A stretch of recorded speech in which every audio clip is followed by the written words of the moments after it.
White supremacy does not exist. If there was some white supremacy, you wouldn't be getting all that money in food stamps. If telling the truth is racist, then good.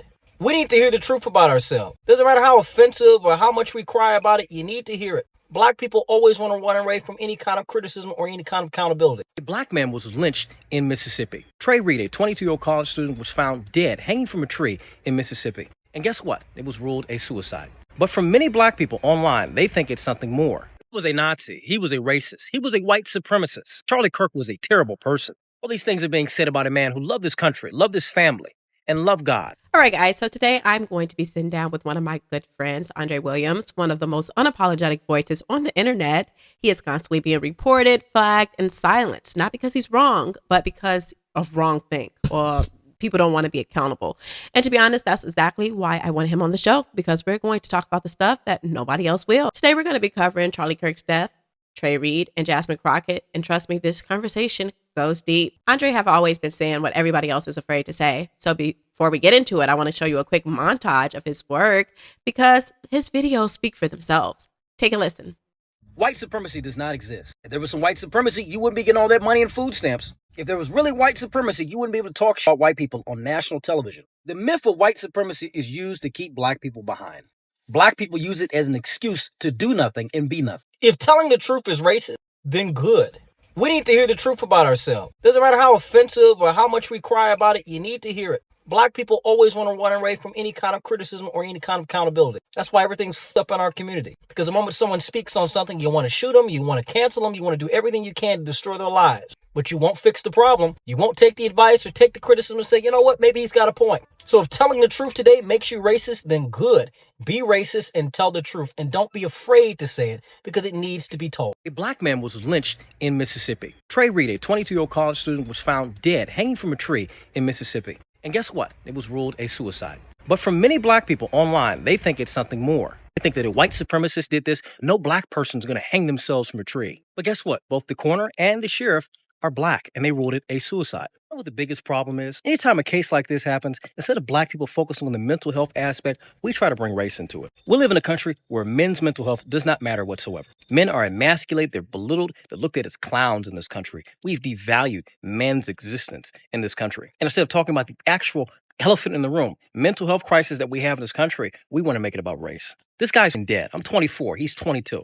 His life is over. Instead of focusing on how we can solve these problems with mental health in this country, we want to make it into a racial issue. We want to get people like Rashida Tlaib and Ben Crump, the disgusting Ben Crump that did the Trayvon Martin case. Yeah, he's into this. So you know they're trying to push a racial level onto this. It's disgusting that we do this. It's sad and sickening that we do this to men's mental health in this country, to Americans' mental health, and we play these games. He was a Nazi. He was a racist. He was a white supremacist. Charlie Kirk was a terrible person. All these things are being said about a man who loved his country, loved his family, and loved God. Although he was naive, thinking that the people that hate you will be willing to have a conversation with you, Charlie Kirk didn't care. He did it anyway. He still believed that a dialogue needed to happen in this country. But unfortunately, when people dehumanize you, they call you a Nazi, they call you a fascist, they sit back and spill all this hatred about you, these lies about you, there's no conversation to begin with.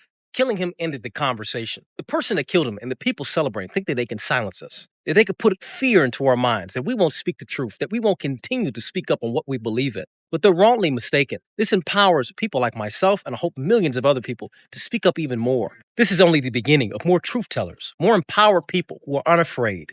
People who will stand up for what is right, what they know to be true, and what they believe to be whole. Welcome back to the channel, guys. I am Carmen Jaycee. If you're new here, make sure you hit the like or the subscribe button. And if you've been rocking with this channel from the start, thank you. Or even just now, thank you guys so much. We hit 150,000 subscribers, and I truly appreciate every single one of you.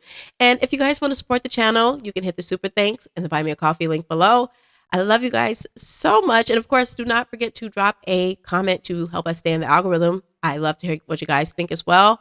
Let's go ahead and get into it. Welcome back to the channel, Andre. Today, we're going to get into a few kind of controversial topics, I guess, because, you know, everything that's going on with Charlie Kirk is a billion different narratives that's going around. You know, people are celebrating, happy about it. People are calling him racist.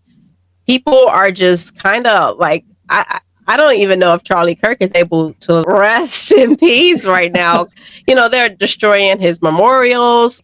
It is really crazy out there. How did you feel when you first heard the news about Charlie Kirk's passing? It was a lot. Watching Charlie Kirk from years now. He's been around for a very long time. I remember when he was just getting started. Ben Shapiro, really kickstarted his career, doing all the things he was doing. I always never really cared too much for Charlie Kirk because of his pro-Israel stance, and he was, very establishment Republican. He's a moderate conservative. I'm someone who we're going to gauge, what is right wing. He's in the middle. I'm at the wall, and I'm walking around. Since I'm at the wall and past the wall, and I'm able to walk around as much as I can across the line of what is right wing. So it was unfortunate, hearing that he got killed was like, wow, really? Like him of all people? It was just unbelievable. I wouldn't expect him getting shot, and watching the video, which is graphic. It was almost like watching the nice kid in the back of the class getting shot. That's what it was to me. Like the kid who didn't do anything, was quiet, or was just, very happy and jovial. So watching him get shot, that's what it was to me. And it's good to see a lot of people have come out to support him. I mean, I'm watching people I would argue with endlessly years ago, who I've been seeing on my Instagram feed and all over my social media. They're liking Charlie Kirk videos. I'm like, oh, really? You like what he has to say now? That's crazy. So we've seen a big distinction between normal people who may not have agreed with everything he said, but understand that this was a father who was killed in front of his kids. This was somebody who was a man of God, who believed in this country. And I would say, I like hearing the videos and some of the statements that he was changing on his stance on Israel. He was very much modernizing his view, coming over to our side of understanding, which is good to hear. But unfortunately, he's now deceased. But, you've seen a lot of people coming out and celebrating, especially within the Black community. They just endlessly been celebrating his death. He was racist. Well, he said the truth. This is the problem with Black people, is that anytime we hear the truth, we consider it racist and we demonize it, and we demonize anyone who says anything that is truthful. And that's a big problem that we have. But I also do take a problem with people that are trying to capitalize off his death. They're making T-shirts and all the hoodies and all the merchandise. I find it to be disgusting, just as much as disgusting as it is watching people celebrate it. It's one thing to sit back and celebrate his life, his truth, his legacy, the things he said, because I admire everything he did. Going those college tours and doing those debates, it's naive, but it was admirable, because not a lot of people can do that. I've been to protests. I've had people scream in my face. It's very hard to do these things. It's very hard to get in a debate one-on-one with someone, especially when tensions are high.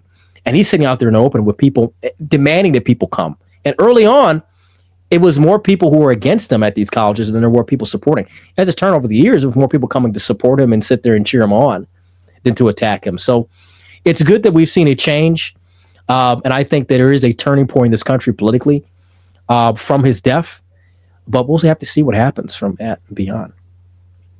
Yeah, you mentioned the Black community, and me personally, like when I found out about it, I was like horrified. Like I was pissed immediately. Like I just skipped all the like phases and went right to like anger. I was completely pissed off about it. And I'm like telling my aunt and I'm telling my mom, like, Charlie Kirk, he was shot, because at this point I only knew he was shot. I didn't know he died. And they're just like looking at me like, who's Charlie Kirk? Yeah. Looking at the way he got shot, I just knew immediately he's dead. He's gone. That was like, yeah, he's gone, man. I was trying to like wishfully think like, he's a man of God, God is going to be there with him. And I wanted him to be alive. But yeah, like people who didn't know him, okay, they didn't know him before he was shot. Like these people were like, good riddance. They go look up a video. It sounds racist to them, like you said, like they hear something that they don't like, and they're like on the tide of celebrating. And I think that this just kind of woke everybody up to see how far humanity have actually fallen, like how far left a lot of these people are, because they're celebrating. Like anybody that saw that video and can be like good, or like that video was horrible, Yeah. And like I said, with the black community, they were the main, like it was a lot of white people celebrating too. A lot of white liberals were definitely happy about this too. But my thing with the black community is like, first of all, you guys have your own issues to be trying to talk about anybody else's downfall. Your children are dying every day. at an alarming rate, and you want to celebrate someone else's death. But like, how do you feel about like just the dysfunction within the Black community and just the hatefulness and the spitefulness that we are seeing coming from Black people? Certain Black people. Let me say that. Certain Black people. And I've seen a lot. I've seen a lot of the videos. I've seen a lot of the comments. It's just disgusting. I mean, regardless of how you felt about him, like I said, I didn't like him because he was very pro-Israel. And I thought, he was a very establishment type. I'm very anti-establishment. I'm right-wing. I've always been voting Republican. Never really liked the establishment Republican Party. I always found him to be one of those people. However, watching someone like him get killed was, I even say killed. Let me stop downplaying it. Assassinated. That's what it was. It was assassination. Not just, he wasn't murdered like Pookie and Ray Ray are on the street. He was assassinated. That's what it is. So when I see Black people, and they were doing this endlessly with the, trying to compare him to George Floyd, like y'all laugh when George Floyd got killed. Well, George Floyd was a fentanyl addict. George Floyd was, I'm going to be honest, was no one redeemable. Was not a redeemable person. Charlie Kirk, I'm saying this, it's very important to say, he was a civil rights leader. And civil rights doesn't just pertain to Black people. It pertains to everyone in this country, civil liberties, civil rights. And he preached that and promoted that. People to know their Constitution, to understand their government, to believe in God, to have families.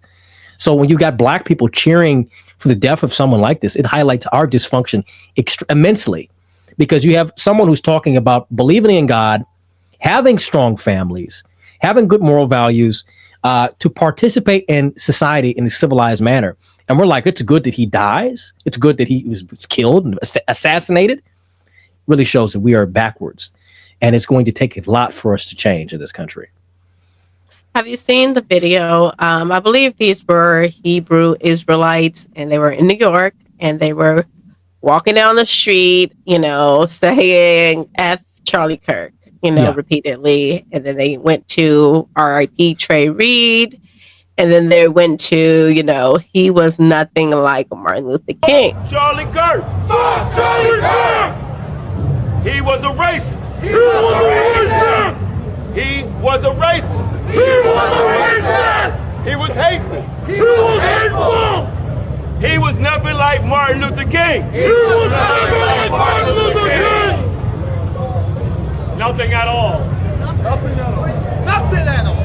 Justice for Trey Reed! Justice for Trey Reed! Justice for Trey Reed! And I actually saw a video which I showed on this channel of this guy, and it just explaining like the moral character of not being able to compare Charlie Kirk to Martin Luther King just based off of what Martin Luther King stood for, what he was doing. That he's allegedly beat women. He was sleeping with prostitutes. Allegedly, he was sleeping with white women. Allegedly, like he was doing everything that was, not beneficial to Black boys, I would say, or Black people in general, to kind of look up to. Like he was talking the talk, but he wasn't walking the walk, if that makes sense.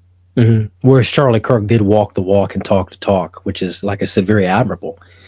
And no one wants to talk about the legacy of Martin Luther King. Of course, the Civil Rights era was very unique. There was a lot of things that came from that. But I think the Civil Rights Act and everything that came from that after was been a disaster. And Charlie Kirk talked about this. I've said this for years. I grew up in a household preaching that, right? My grandfather would talk about this all the time, about how he didn't like Martin Luther King. He had his problems with Malcolm X. But if it, of course, took the line of, nigga, you need to do something for yourself rather than sitting back complaining about Whitey. Probably the most respectable thing that Malcolm X said. But of course, he did fall into the anti-white, we've got to beg later in his life before his death. But yeah, people don't really want to talk about Martin Luther King in a negative way, or I would say not a negative way, but a more realistic light of him. And when you compare the two, Martin Luther King and Charlie Kirk was better, far better. Now, was Martin Luther King an excellent orator? An amazing vessel to convey a strong message and to put things in a great light? He did. Was he a powerful symbol for Black people? Yes. But what came after him, and what came and what was inspired, what he inspired, It's been disastrous for black people. Integration has been terrible for black people. The Civil Rights Act, as I said, has been terrible for black people. Lyndon B. Johnson's Great Society is, we're dealing with all the effects from that today. So you're watching the people try to sit back and shoot down Charlie Kirk's legacy and what he provided for this country. Like I said, I always like putting in their face, yeah, he was a civil rights leader. I'm always going to say he was a civil rights leader because he was. And a civil rights leader for white people and for Americans in general. Why can't white people have their hero? We've got our hero, Martin Luther King. Why can't whites have their hero? And that's what he's going to be for the foreseeable future until the end of our lifetimes. Okay, yeah, I totally agree. So what do you think about all the different narratives around, who killed Charlie Kirk? Tyler Robinson is the supposed killer, allegedly. What do you think about all of the, I would say, conspiracies around his death? What do you think about that? Well, I'm going to say, as we know, Tyler Robinson was the killer. But as I said earlier, Charlie was coming around to understanding that Israel is a problem. And our loyalty and allegiance to Israel is something that most of Gen Z and younger millennials are not supportive of. There's always been questionable. There's always been mirrored in deception and manipulation within media, within finance. So he was coming around to understanding that. But I think that if Charlie Kirk was still alive today, and let's say, within maybe a few weeks or maybe a month, he was able to change his way of thinking on Israel. And with him having so much influence and having such a broad net and broad influence of people in this country, that would have shattered the pro-Israel movement, the pro-Israel narrative in this country. I think he would have been the one to do it. So him dying was a good thing for Israel if he was going to change his views. And it's a good thing for people in the United States who are very pro-Israel. And I've seen, of course, a lot of the narratives. I watched Candace's, she broke down her understanding of what was going on. She talked about the footage with, the guy who had the camera, he took down the camera and everything. And even looking at the weapon that was, the supposed weapon that killed Charlie and the round, a 30-06. I mean, he get shot with 30-06. I think there would be a little bit more than just, what we saw. But I think from what we saw, that's why I said I knew he was dead. That wasn't a 9mm. I suspected maybe 5.56, maybe 7.62, a higher caliber. It wasn't like someone came up with a pistol and shot him. That was a rifle. And looking at the caliber, some things don't add up, but I do think that Tyler Robinson did it. I also think that it was probably security and other things or maybe the FBI probably knew, maybe there was probably intelligence that probably knew things that they just didn't really care because Charlie was going in a different direction, and him dying was a good thing for Israel. It's a good thing for him. Yeah, I personally think that right now, with everything that's have been given to us, that Tyler Robinson looks like the killer. Okay. Yeah. And I definitely think that they're lying, though. I just typically don't trust our government because they lie too much. Like, when you have a compulsive liar, you typically don't just go with the first thing they tell you. Yeah. I just want to say, fire Kash Patel. He needs to fucking go. We need to get this Indian out of here. I can't stand Kash Patel. I think he's the worst FBI director we've ever had. I mean, he's terrible. Get him the fuck out. Terrible FBI director. I don't know what's going on with Kash Patel. I'm telling you, it's something going on with Kash Patel. He looks like he saw a ghost, right? And that look is just permanently on his face. Like, he didn't used to look like that before he got in office. He did not used to look like that. Now he looks like this is why it makes me feel like something is going on. Like, what is happening in our country? I don't know who's doing what, but something's happening because Kash Patel looked like he has seen a ghost. I look at him, I just can't. I think about magic carpets and shit. I just can't stand him. I don't like him as an FBI director. I think he's done a terrible job. What did he say when he's like, I'll see you in Valhalla? It was goofy. A very goofy FBI director. I think a lot of Trump's picks, I'm not going to say a lot of them, but kind of some of Trump's picks, they are a little questionable, just down to Pam Bondi, right? Pam Bondi is now walking around talking about hate speech. Okay. She's saying that, they'll go to whatever ends to stop hate speech. And I didn't even know hate speech was a thing. I'm like, where's this leftist, dictionary that I can go find the definition of hate speech in, because hate speech is not a real thing. What do you think about hate speech just in general? I've been told, for a majority of my life since I've been on the right and been having the opinions that I do, that all the speech I have is hate speech. Most of my videos get taken down for hate speech. And these are from left-leaning companies. This was from left-leaning teachers and left-leaning schools and left-leaning areas. I've been talking about hate speech and that my truth and what I believe in, my message is hateful speech. So why am I watching people who are ideologically adjacent and supposedly on the same side of me politically that are, hate speech? We need to combat it. What the fuck? When have the sides flipped? It's just ridiculous at this point. So Pam Bondi, she needs to go too. I think she's been, she's just a pretty face in the seat. That's all it is when I look at Pam Bondi. She's not really too intelligent or even capable of holding the job. She failed with the Epstein files. She's been disastrous with that. And now this hate speech stuff. What are we talking about? No, there is no hate speech. They've been doing this for the last 15 years, the people on the right, conservatives, dissident right folk, anyone on the right has been hit with hate speech for telling the truth about crime, about immigration, about our nation as a whole. So why are we watching the same people who we elected and put in office talking about hate speech? Doesn't make any sense. She's got to go. Yeah, absolutely. And I'm just like I just did an episode and I was just talking about how this all is starting to look like a just direct attack on free speech, right?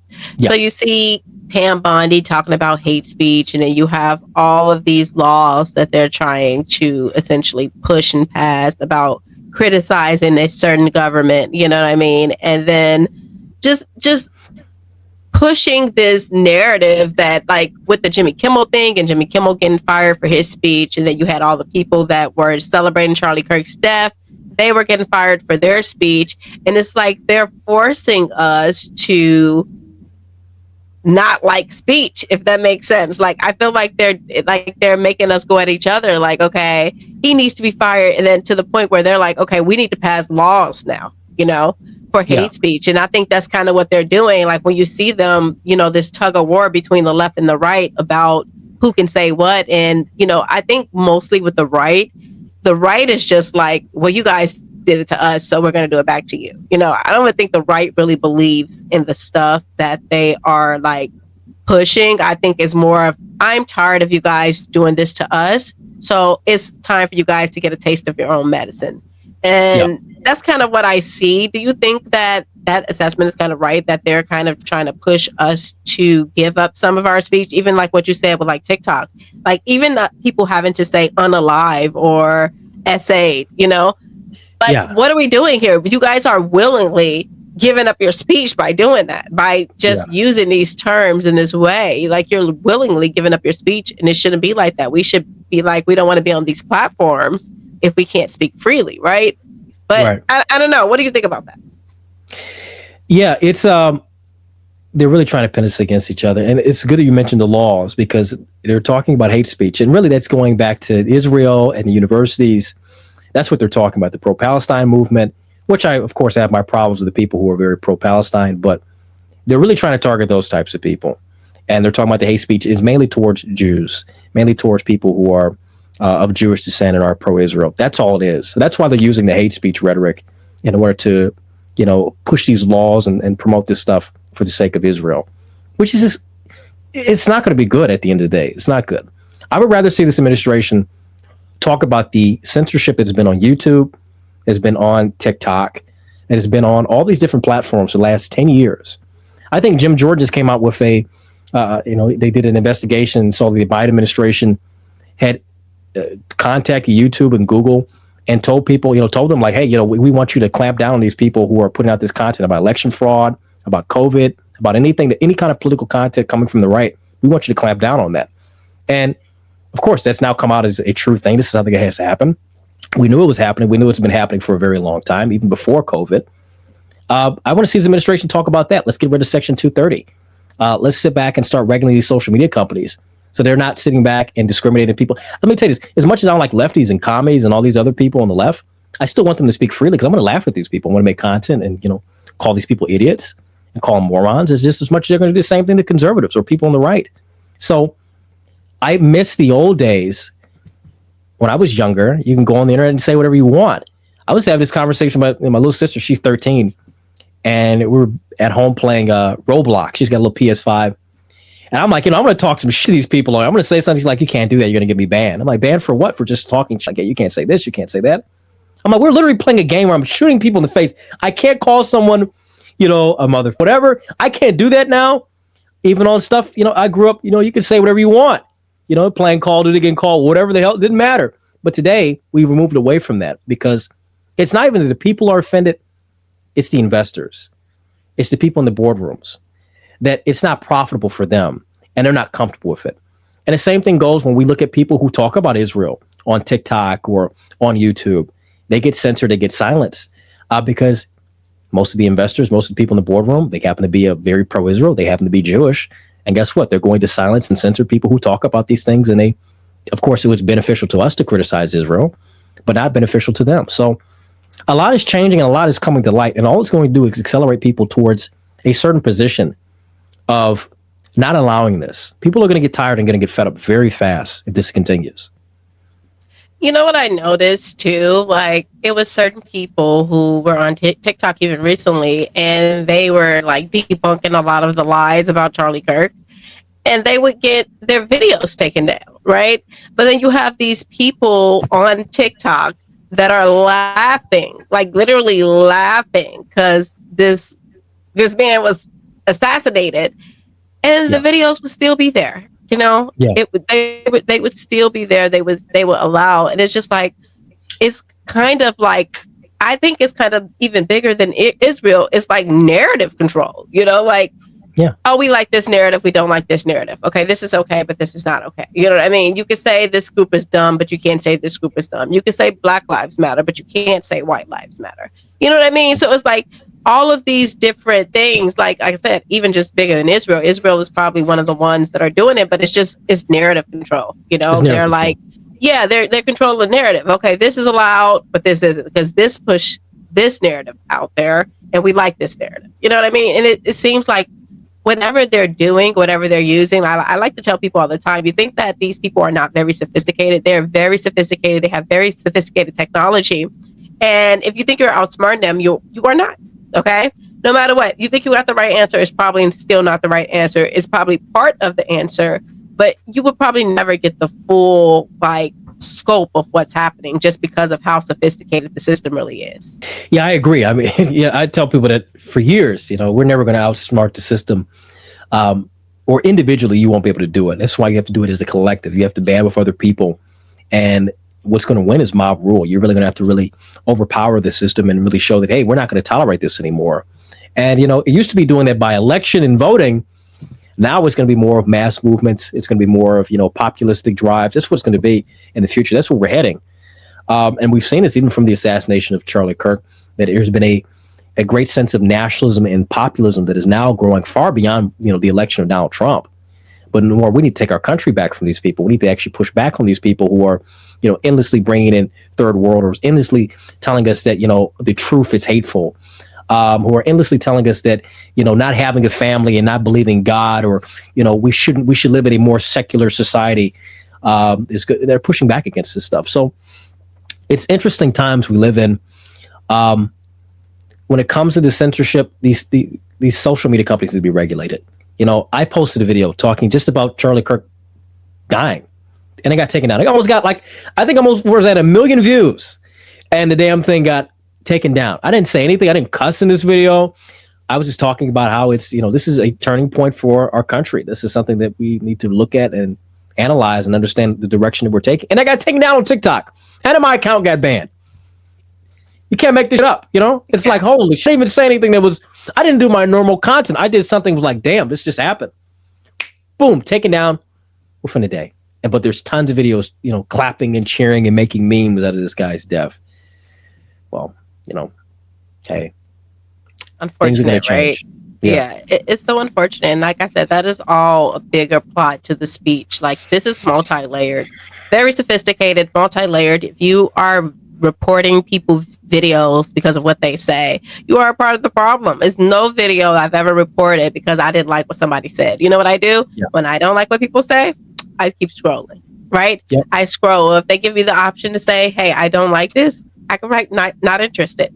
Okay. But what I don't do is try to control their speech, try to get their platform taken down because I don't agree with what they have to say. I think that is just the smallest type of person to do that. You have to be a very, very small person. And people act like they're so patriotic, but they really don't care about their rights. Okay. They would give up it's like, what is it? You cut your nose to spite your face. What is it? What is it? The saying? I can't think of it.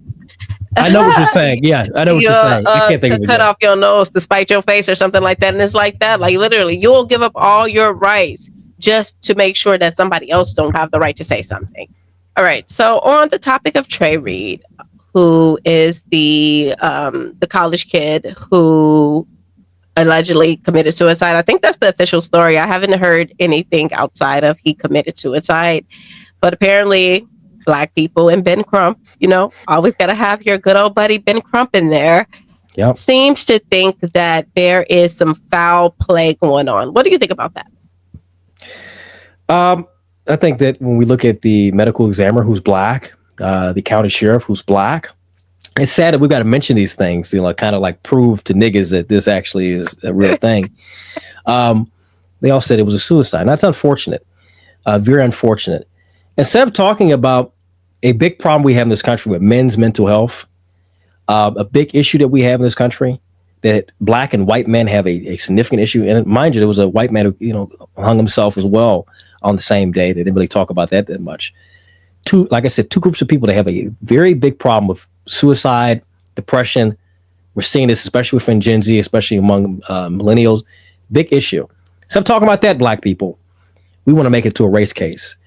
And it already came out. This wasn't a lynching. And I saw Black people on Twitter. Ain't no Black person ever going to hang themselves from a tree, so we don't fucking commit suicide. We look at the numbers. We look at the rates. Suicide's a big problem in this country among men. And to sit back and say that is a slap in the face to those who have passed and those who are dealing with these kind of problems. I deal with this kind of shit. I've dealt with depression, dealt with suicidality. I've dealt with all that shit. I was disgusted seeing all these Black people sit here and even some of these white liberals try to make this about this race case and try to make it into something when it's not. This guy's dead. He's 22. I'm 24. Right? This is somebody that's the same age as me. I went through a lot of suicidal thoughts and depression. A lot of shit from my service I still deal with now. This kid, not even this kid, this guy, right? Same age as me. Instead of focusing on what he was struggling with, we want to focus on trying to make this into the next Trayvon Martin, the next Michael Brown, the next George Floyd. It's disgusting. And it shows that we don't care about our own people. We don't care about the struggles that we have. We ignore it. We want to make it into something else. It's just disgusting. I was just depressed at looking at this. Like, are we really doing this shit right now? Let him rest. Let him sit here and let's talk to the family about what's going on. Give them the help they need. But don't sit here and try to turn this into this national case about, some white person. Because this was a predominantly Black school in a predominantly Black area. Statistically, it's probably, if it was somebody who killed him, it's probably Black. Let's be real. In this area where there's so many Black people and there's a lot of crime in these Black areas, probably someone Black who did it. Let's keep that shit real. The chances of somebody white going into a predominantly Black school in a predominantly Black area and doing it, very low. But the chance of somebody else Black doing something to him, very high. Let's talk about that. Niggas don't want to have that conversation. No, they want to have the conversation about our health. Yeah. I absolutely agree that, they don't want to have the conversation about mental health or even about the Black on Black crime. Like you said, like the chances of someone white doing this is probably slim to none. They don't care about the other guy that was hanging the very same day. Like, if anything, I would rather them come out and say, okay, we got a serial killer on the loose. I would rather, that Dexter's. narrative. Oh my God, Dexter's real. Oh my God, Dexter Morgan's real.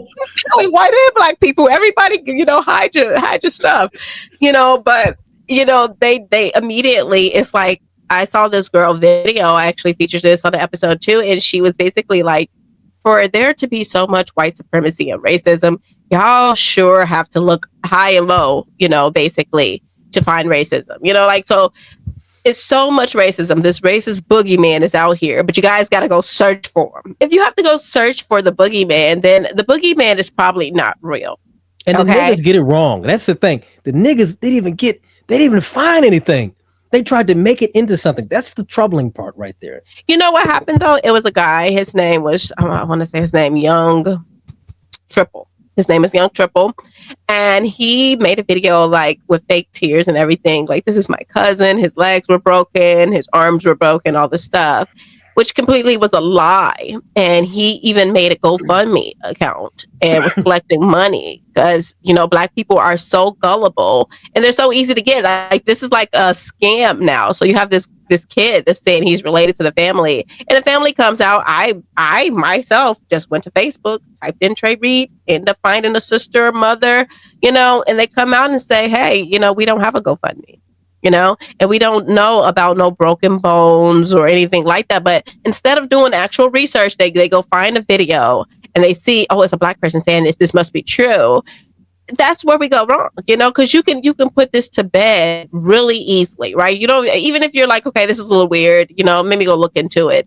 But you can put it to bed really easily by just going to look at the facts of the case. But people don't care about the facts because they want it to be someone white. They didn't want it to be mental health. It had to be someone white. And that is the problem that we're having, because accountability scares Black people. Okay, they're scared of it.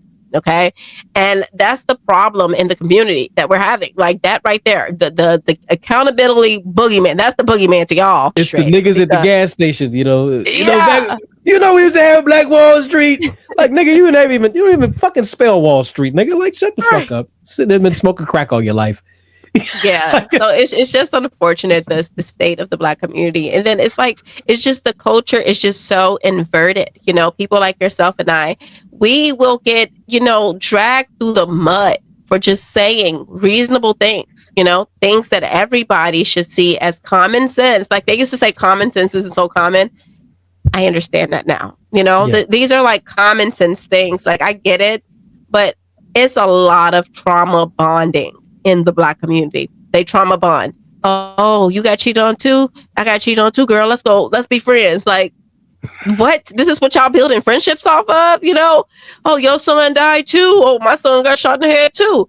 Yeah, let's be friends. Like, this is what they do. They trauma bond. They get together and they just live in a delusional bubble where they feed each other lies, you know, and they validate each other's lies. Okay, if they was this good at validating the truth, we could actually get somewhere in the Black community, but because they can't, here we are. And you have people like Miss Jasmine Crockett, who is the leader of this bunch, right? They love her. They're like, I love this. This is it. This is the one. The leader of hair hats. Listen, when you said that about you got cheated on too, girl, be friends, you just remind me of so many people I know that are just like that. They became, yeah, I got cheated on too by the same nigga. And they the friend, like, you've been retarded. What's wrong with you? Go get some therapy. We don't do that. Black people hate therapy. We don't never want to talk about therapy. What are you going to therapy for? That's for white folk. That's why you niggas are flipped now. But Jasmine Crockett, yeah, ghetto Black bitch. Listen, I'm gonna say this. Jasmine Crockett fine as hell. I'm gonna say that. I can't believe that she's 4. I thought she was in her 30s. Like, damn, she look good. I think she 45, 47. It's my mama's age. Damn. Like, it's crazy. I'm like, holy shit, she that old? No way. But she's as dumb as a rock. This is the thing, is that she got voted in because she was a pretty Black face. And she got high because she was a pretty Black face, not because she's got a good head and good mind. It's Black women like this that get into positions of power, and they do nothing for Black women, and they do nothing for Black people. They give us the worst image and worst representation there is. And it's sad because there's been a lot of Black people within Congress, within positions of power, who have done well and have represented Black people in the best way that they could and that they can. And niggas like this are coming out of the woodwork, getting in positions because they Black, not because they have the credentials or they have the experiences, because they Black. I'm a local, they Black, and she a Black woman. They're trying to do it here in Detroit with Mary Sherfield. She's a Black woman. We got to vote for her because she's going to be the first Black female mayor of Detroit. I'm not voting for niggas just because they're Black. I'm voting for niggas because they're actually going to do something. First off, I'm not going to vote for niggas, period. I'm going to vote for Black people because they have something to offer and something to provide for me as a constituent and for this country. But people like Jasmine Crockett, you know, kick her out of office. I don't care if it violates the Constitution. Kick that out of office. Take her and all her hair hats, and her hair hats can fall her ass out. Don't let the door hit her ass on the way out. How about that? We don't want to ruin the door. They get kicked out. I'm pretty sure. she lost her seat. I'm pretty sure she did. I I don't saw think something. I they would don't let really that. keep up with news that is Jasmine Crockett because like she says things like, you know, a person that commits crime is not a Ain't a criminal. criminal. Like, yeah, This like she stupid says bitch. things like this, and it's just like she said also, you know, the police is not there to prevent crimes. They're there to, I don't even know the direct quote on that one, but I know she said the police is not there to prevent crime. They're there to come after a crime happens. And it's just like, it's just completely ridiculous. She says the most ridiculous things, but because Black people relate to this hood rat aesthetic, right? They like that. They're like, oh, she remind me of my people. She remind me of the people that are around me. So I like her. You know, this is what they do. They do this with Cardi B. They're like, oh, but she had a good personality. Same thing with Sexy Red. Oh, but I like her personality. You know, they don't mind. They don't care that she's What selling, personality? you know, gonorrhea lip glosses. That doesn't matter Who, to Black people. who Black are these people are like, hoes that saying they like sign their me up. personality? Who are these This is hoes what they saying this? say. This is what they say. They What say fucking she has a good personality? personality. I don't know. I don't know. I don't listen to Sexy Red. I don't listen to Cardi B. I mean, I can get why people can say something about Cardi B personality because she do have a very interesting personality. I'm not gonna lie, but I know it's Tree's a nothing good that personality. anybody should be like trying to aspire to be. And it's nothing that like even Jasmine Crockett. Jasmine Crockett went to very nice schools. It's like if I was Jasmine Crockett's parents, I would be pissed. You know, like I didn't send you to nice schools for you to come out talking like a hood rat. Okay, I didn't do that. But then again, Jasmine Crockett's parents are probably like, look at my baby, and she still got her blackness. Ooh, look at her, she's still Black. You know, Black people love that. Black people love the coat that they're in. You know, they love the black coat. They love it. Okay, black coat, sign me up. Blackity black black. They don't even care that if you go to their restaurants, you have to wait an hour to get your food. That doesn't matter. Okay, it doesn't matter. They're like, you know what? This is just how it is. Support Black businesses. It doesn't matter if they're rude to me. It doesn't matter if they're always out of everything. You got to support Black businesses, okay? And I'm just like, no, Fuck I'm not Black supporting businesses. this. It's ridiculous. Yeah. Like the Black businesses I've been to is ridiculous. And then they try to charge you top dollar for the whatever it is that they're offering. They think that everything is supposed to be top dollar, and it's crazy. It's fake aristocracy. That's what it is. You go to a lot of these Black restaurants, especially a lot here in Detroit. And it's the fakest people you ever see. Fake eyelashes, fake hair, niggas with all these name brand clothes. It's just very fake identity. There's really no identity with a lot of these people. You're trying to live a lifestyle that you don't actually live. You're trying to pretend to be something that you're not. And it's this fake aristocracy. You know, oh, you know, I'm a classy Black nigga. You ain't classy. Like, listen, I know shit that's got more class than you. And the people saying Cardi B and Sexy Red have personality. My cats have more personality than them heifers. So I want to go back to what you said about Jasmine Crockett. You know, she went to nice schools. She grew up. You know, parents did very well. Stop acting like you're a hood. Stop acting like you come from that life. You don't. Stop acting like it. And even if you did, be yourself. She's trying to be everything that Black people, dumb, uneducated Black people who are ignorant, like. And all that does, and the sad part, all that does, it doesn't elevate us. It doesn't make us better. It just feeds into the worst elements within our community, within our culture. That's what it is. It doesn't make us better. It doesn't, you know, it's not seeing any progress from these types of people. It's not advancing us at all. You know, it's inhibiting us from going forward. So people like Jasmine Crockett, I just can't stand. And, you know, I feel bad for Black women because this is the representatives you got, you know. I feel bad for Black young girls who have to look at this like, what's the shining example of a successful Black woman? Oh, Jasmine Crockett, huh? You know, this ghetto heifer sitting here, you know, she can't even speak proper English. She can't even hold, you know, basic decorum as a woman, not even just as a congresswoman, but as a woman, period. You can't take her anywhere. I wouldn't take this hoe to the liquor store. I wouldn't take her anywhere. You know, I wouldn't even take her to here in the hood. Let's go to the liquor store. Stay in the car. Take you nowhere. You're so funny. No, it's so true though, because people are just tired. People are tired of behavior, and I'm seeing so many more Black people specifically that are just churning. They're like tired of it. They're like, at this point, what do I need to do? What do we need to be doing? Because the behavior that I'm seeing, and it's the trickery, it's the magic trick that they're doing, and people can't even, like, y'all be acting like y'all are so street smart, but then let them get down on y'all. Like, I don't understand it. I don't do a math problem, nigga. That's what I say. It's really crazy how they allow these people to play in their face, right? And to use their pain, like real pain that they really went through, like real pain that you really went through, and you would let these people weaponize it. That's what you would do. You would let them weaponize. You would let them weaponize history. You know what I mean? I call it niggery trickery. That's what it is. Niggery trickery. Don't they do that niggery trickery? No, seriously, that's exactly, and Black people clap for it. This is what, like, my thing is, like, I knew it was something wrong with Black people when I realized that we had been voting Democrat for 60 years. When I realized that, I'm like, who does that? And then 90% of us is doing this, like all of us. So, and nothing is changing in our community. It's actually getting worse. Like, okay, I need somebody to make it make sense. Why should we keep voting for them? And then I'm not saying like, oh, go to the right. That's the way. I'm saying vote for the best candidate, right? Vote for who have your best interests at heart, or whatever. I don't think you have much of a choice. I mean, they might give you a little bit, but they're taking so much more regardless. It doesn't matter which side that you're on. They're going to give you a little bit of things that you want to shut you up, but they're going to like mostly like F you, And that's literally what it's going to be, because they don't work for us. No, they do not work for us. They work for the elites, and half of them are like the peasants of the elites.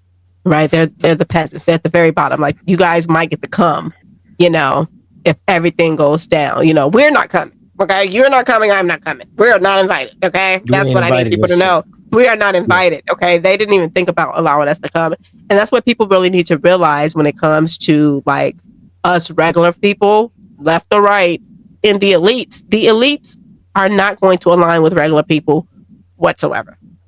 Okay, it's never going to be a day where they get this little soft spot in their heart for us and be like, oh, look at the stupid poor people. I want to just do something really good for them. I'm going to just spread love. They're never going to do it. It's never going to happen. You have to take your respect. Okay, you want to be respected by these people. We have to come together as a unit, as people. Like, I actually think that the next thing that's probably going to happen is we're going to get a party that's for the people. And I don't know if it's going to happen, but I think that it might happen. Like, they're going to try to do the Republican and the Democrat things, but then we're going to have a third party where it's going to be the People's Party. And it's going to separate all of that. I don't know. This is like me wishfully thinking. Maybe I'm just trying to like speak this into existence. I think it's possible, but there's certain things that have to be met, certain requirements that have to be met for that to happen. I think the economy has to get even worse, because that's the one thing that does start revolutions is, people's wallets. People look at their wallet. People don't really typically go out and start revolutions on social views unless it's something very oppressive and regressive. That's it. But when it comes to the economy, people are willing to go out, and we look at the direction of the economy in this country. We look at the purchasing power per parity with Gen Z. We look at a lot of stuff that's happening economically. People are going to get to that point, and you may start to see something. But as of right now, things are going to get worse before they get better. Everyone thinks we're going to go back to 2005. We're going to have debates. We're going to have conversations. This was the naivety of Charlie Kirk. We can have a debate and talk. We're past that. There is no more discussion at this point, because neither side wants to converse on the issues. And once you have that, there's only going to be conflict. Now, am I going to say there's going to be civil war? I'm not Tim Pooling. The civil war is coming. He does this shit every week. Like, oh my God, civil war. That's not coming. But where you see more political violence, where you see more of a breakdown of the conversation and no really discourse, that's going to happen. From here, things are not going to go back to where they were 10, 15 years ago. That's a fantasy. If anyone thinks that things are going to get better and we could just need to sit down and stick a flower in your machine gun, that's not going to happen. We're moving towards political violence in this country greater than what we've ever seen. I'm not talking about the move bombings of the 70s. I'm not talking about the street brawls you saw in 2017 and so on. I'm talking about something new, something, maybe akin to what we saw in the Spanish Civil War. Those battles and those shootings and stuff you saw in that regard before it gets to more battle lines being drawn. But you're not going to get 1860, red team versus blue team. We gonna meet at Gettysburg. Not gonna get that shit. But you will start seeing more political candidates and people getting assassinated. That will happen. Yeah, I think that was an excellent wrap up right there. I really appreciate you, Andre. Please tell everybody where to find you. You can find me right now on Instagram. We're sitting at I think 170K followers there. Beautiful shit. Oh my goodness. I think Andre Williams at Andre Williams US. Just look up Andre Williams, you'll find me. On TikTok, you just really have to look for me. Just search up Andre Williams in the search box. You'll find me or someone doing a video on me. And you can find me on YouTube at Andre Williams _US and also on Twitter at the same handle. So yeah, that's where you can find me at. Yay. Thank you so much, Andre. I really appreciate it. It's always good talking to you and having these conversations. I don't know who else I will have these conversations with. Like, you're literally like the only person that comes on my podcast and can interview. Like, I've interviewed you like 3 times and I've interviewed nobody else. So it's been a pleasure. I always love working with you. Always love speaking with you. So it's always a pleasure. It's always a pleasure. All right. Thank you, Andre. All right, guys. So that's going to wrap up today's conversation. Thank you guys so much for watching the whole episode. I really appreciate it. I'll get into you guys' comments on the next episode, considering that this one is extremely long. But your support is appreciated and it does not go unnoticed. Big shout out to Andre Williams for pulling up and keeping it real as usual. I respect anybody who is willing to say what needs to be said, especially when it is not popular. Accountability is not hate, it is maturity. And that's something a lot of people still cannot handle. Now, whether you disagree or agree, one thing is clear. We have to start being honest about what's really going on in this country because the censorship, the manipulation, and the double standards are getting out of hand. And people like Andre are proof that truth still matters, even when it costs you. I am Carmen Jaycee. If you made it this far, thank you guys so much for supporting. We're sitting at 150,000 subscribers, and that is because of you. Every like, every comment, every share keeps this channel alive. If you want to go the extra mile, hit the super thanks. Hit the buy me a coffee link below. I love you guys so much, and I will see you guys next time. Conscious culture, we awaken and we learn. Fire in our spirits, watch the system as it burns. Question every lesson, let the real truth return. We break the mold, and now it's our turn.